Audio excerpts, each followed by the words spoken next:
Ayun, ang dami naming balat, mga maday. Ayan ang mga balat namin, mga maday. Ang daming balat. Ang mga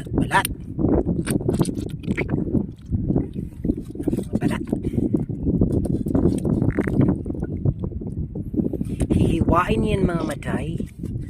Tapos hiwain yan, linisan yung mga tinain yan mga maday para ma-ready na siya para sa kinilaw later. Pwede rin siya lutuin kaming gawing paklay. Paklay di balatins.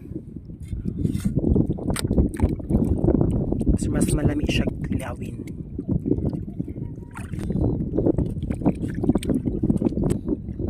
Dami nila doy. Ayan ang aming kuha mga day.